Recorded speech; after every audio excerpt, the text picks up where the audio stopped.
Hi there, Aries. Thanks so much for tuning in. I'm Astrogirl, and we're looking at October 13 through October 19. And following on from your total lunar eclipse full moon last week on the 8th, it's a week later. How are you feeling? You probably aren't feeling much at all, keeping in mind that Mercury, the planet of communication and clear thinking, is at a phasal retrograde in Libra, your relationship zone. So you're probably too caught up in he said, she said. You could have friends that are driving you absolutely crazy.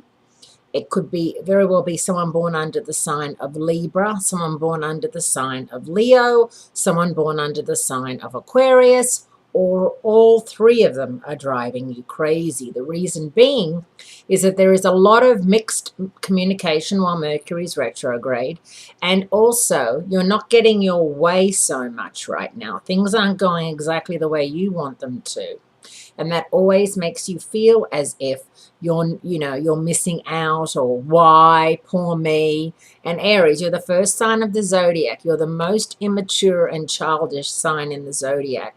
So when you don't get your own way, the spoiled brat in you can often come out.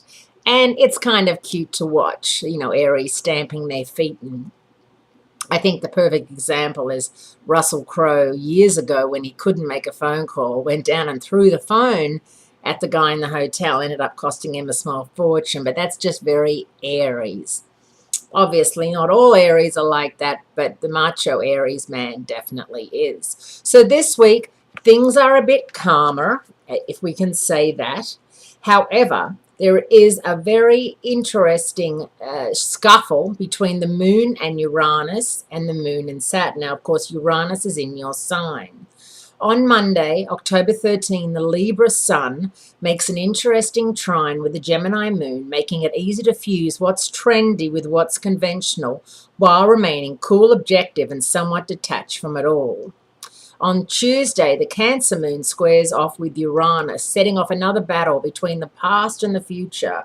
Now, the moon being in Cancer, I would say your fourth house of home and family, you're probably going to have some sort of issue with a domestic partner, a flatmate, someone that you're related to. It could even stem to a next door neighbor. We could almost throw that in there as well. Retrograde Mercury pairs with Venus on Friday, which is a handy if short-lived gift of the golden tongue, benefiting all of you Aries who earn your living through words, and that includes, of course, writers, teachers, and marketing and sales people. On Saturday, October 18, the best day of the week for you, the Leo moon gets into a conflict with Saturn. If you find yourself up against an immovable force, Aries, the best thing to do is to accept the inevitable and quit while you're ahead. Easier said than done.